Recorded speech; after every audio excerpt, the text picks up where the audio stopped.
Alright guys, I'm going to go over what a lot of guys have trouble with, and that's going from your first truck to your second truck. It can be really stressful trying to rely on somebody to do the job and take care of the clients the way you would. So, I'm going to go over some things that are going to help you out with this process. I'm putting my fourth truck on the road right now. I'll build a fifth one out over the winter, and then we'll put 3 more in 2023 on the road, so we end next year with about 8 trucks. So I'm going to go over some of the things that has helped us out and that are going to help you out. Maybe you can avoid some of the mistakes that I made.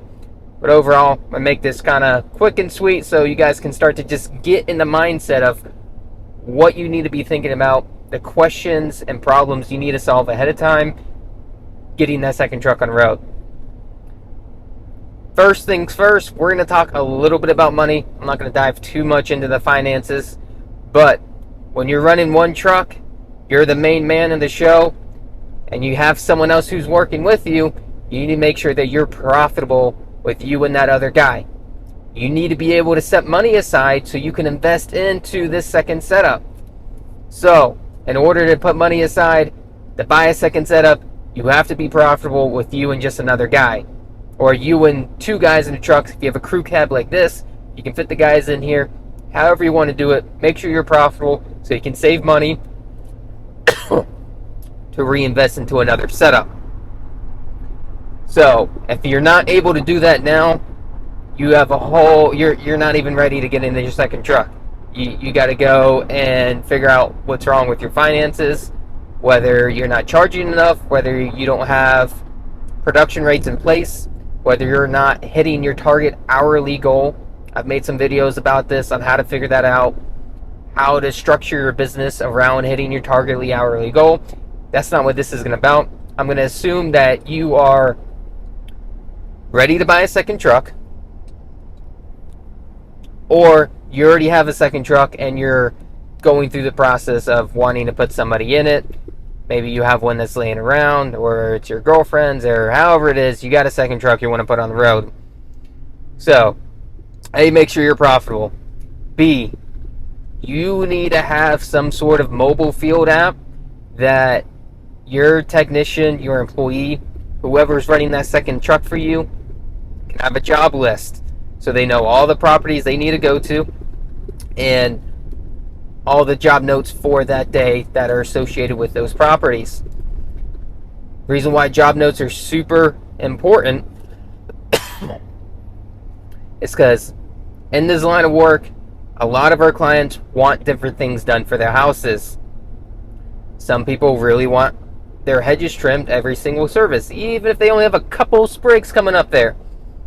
Those clients that are very anal, you want to be able to communicate that so you're not constantly getting callbacks from them when you put this next truck on the road. If they have dogs and their gate needs to be locked or shut on the exit of the property when you're done with your service, you need to have that in the notes to make sure that service provider, your employee, your technician, however you want to refer to them, is closing that gate so their dogs don't get out. And every job they do, each one's going to be a little different. This is how you scale all these different demands and service requests, is you have to be able to implement notes on each job so your service technician can look at them like, oh, Miss Susan likes having her hollies trimmed. Keep them tight for her. Nice and simple. He knows what to do. So you need an in-app way to communicate all the jobs that need to be done. I use Service Autopilot. It's an awesome system. It does have its faults, but overall it is very practical to use, and you can use it for all kinds of different stages of business. If you're not doing hundreds and hundreds of thousands of dollars in your business, you can go with cheaper ones like Jobber. They, I believe, have a mobile app to where you can communicate and make sure your drivers and your guys have a work list for the day. That's the first thing. Like, you want to be able to make sure you can replicate the services you provide, the quality service This is how you replicate quality. You've worked all these hours, all these years and months to build up this client list, and you are going to turn it over to someone else. You have to do this stuff to ensure all the time, all the hard work, all the effort, all the sweat that you've put in is protected. You need to put these systems in place. These are very basic ones that I'm talking about to help protect that, to keep those clients so you don't lose them. Because when you go from one truck to two trucks, you are going to experience problems. It's going to be inevitable, and the way you avoid these problems is being as prepared as you can ahead of time. So that brings me to my next point, is training. Whoever you put in this next truck, if they've been, I'm going to also assume that whoever's riding and driving this next truck for you, that they have been working with you for a while, which is important, because all the properties that they are going to be taking over, you want to make sure they have experience with them. So they know how to take care of Miss Susan. They know how to take care of Joe. They know this yard needs to be push mowed. This yard holds water in this area when you get heavy rain. So you can keep that quality of service because they've been trained. They have experience. They know how to handle these properties. You're not just throwing a bunch of new ones on them. So, hey, make sure they have experience on these properties. The next thing that you need to consider and think about is when something goes wrong on the route, what do you do? What do you want them to do? If they break something on a client's property, if they damage a yard, if they rut it up because they mowed it and they shouldn't have because it was too saturated, what do? You need to let them know ahead of time so they know how to communicate with you and you know how to communicate with your client. So you have to figure out what to do when problem scenarios come up. You have to teach them what to do when a client or a prospect walks up to them. How do they collect their info? How do they get them to contact you as the owner to set them up with a quote? Do you allow the guy who's running the truck to provide quotes while they're out there? I don't recommend that. You really want to keep them focused on just doing the work and taking care of your clients. In this scenario, when we have people who walk up to our trucks, we do one of two things. A, what we've been doing is like, hey, when someone walks up and they want a quote, tell them you can't give a quote. You're here to perform the work and take care of your clients. Give them a business card. Keep business cards in that truck so they have something to give to that client. The second thing that we are going to be implementing, because I haven't done that previously, is our CRM that we use, which is Service Autopilot. Our service technicians can capture the lead information on the spot. So they can enter in the client's first name, last name, home address, email, cell phone, all your basic forms of contact. So we can go send it over to our call center. Our call center can reach out to them, get them on my schedule for a quote. Because yes, giving them a card's good, but you want to capture that data. You want to own it. And when you own it, you can control it. If you give them a card, you're leaving it up to them to remember to call you, when they could just as easily walk up to the next long guy on the road who's willing to stop what they're doing to give them a quote because they are an owner-operator and they are on the field right now looking to pick up more work.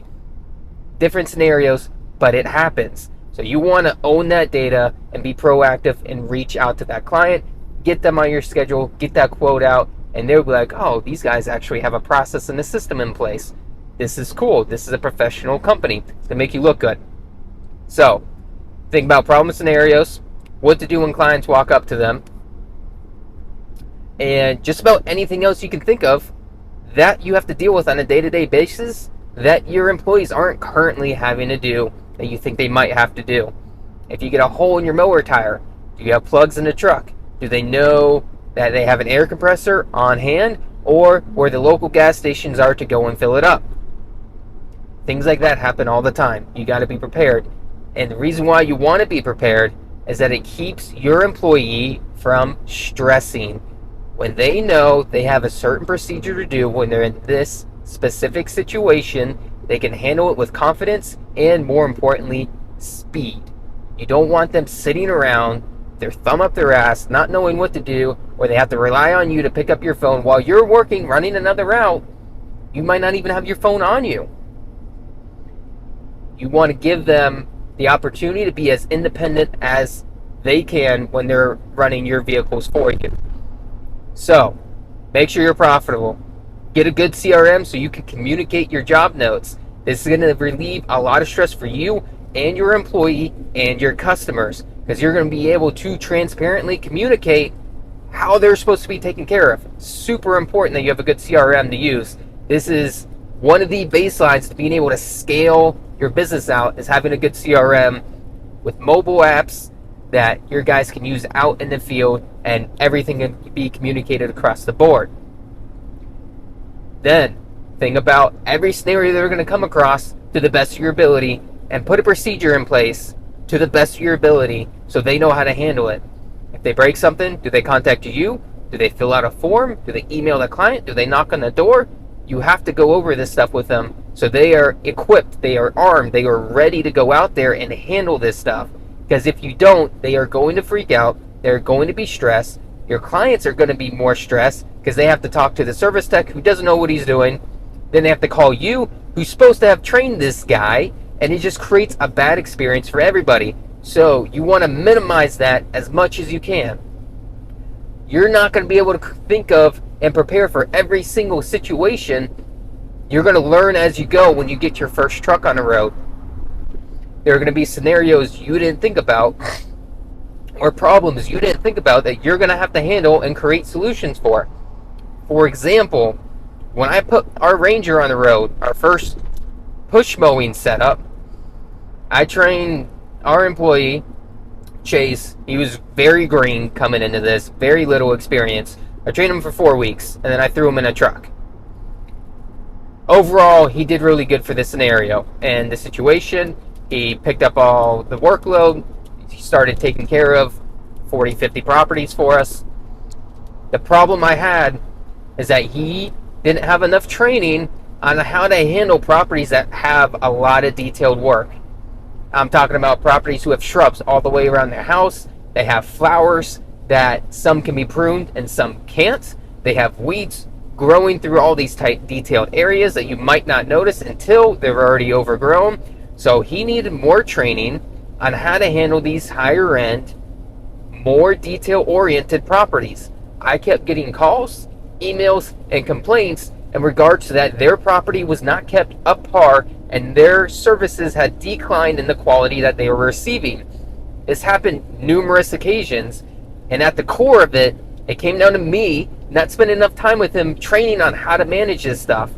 Now, my second Ranger push mowing setup I'm putting on the road, this guy is trained on this. I made sure that once I fixed it with the first Ranger setup and Chase, who was running it, that Mike, my next hire, when he goes in this scenario and he's having to deal with these higher end clients, he is equipped and prepared to take care of these properties properly and replicate the quality of service that we are known for.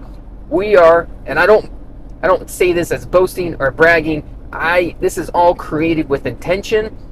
We are one of the top lawn care providers in my area. And I say that because I have spent years and years and years paying attention to everything that lawn care providers do wrong. A lot of guys start up, get into it, and they do a shit show.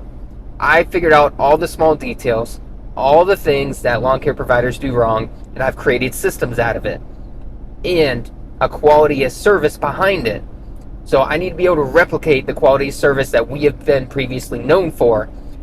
So you have to think about maintaining your quality service, your reputation that you've spent years building, and you're going to hand it over to somebody, and you need to put them in a position where they can maintain that same level of quality and replicate it over and over and over again. 1 truck, 2 truck, 3 trucks, 4, however many you want to put in a row on the road, it needs to be replicated. These are all things you have to think about. It is going to be somewhat difficult. You're going to have problems, but it's nothing you can't overcome as long as you pay attention, search for patterns, look for the reoccurring problems you're getting, put a solution, a procedure in place of it, that nips it in the butt, and you can continue to operate a smooth, efficient, quality service. If you guys like this video, if you are looking to add more trucks, I'm going to be going through, making more videos like this, longer format, more in depth. Make sure you like and subscribe, and I'll keep giving you guys all the lessons, all the experience about the things I've learned from this year, even this year alone, going from 2 trucks to 4. The next year we're going to have a total of 8 on the road. So we are going to experience bottlenecks, we are going to experience problems. I'm going to share these with you guys so you can be equipped, learn from my experiences, my mistakes, and make your business all the better for it. Thanks for watching, guys. I hope this helped, and I'll see you around the yard.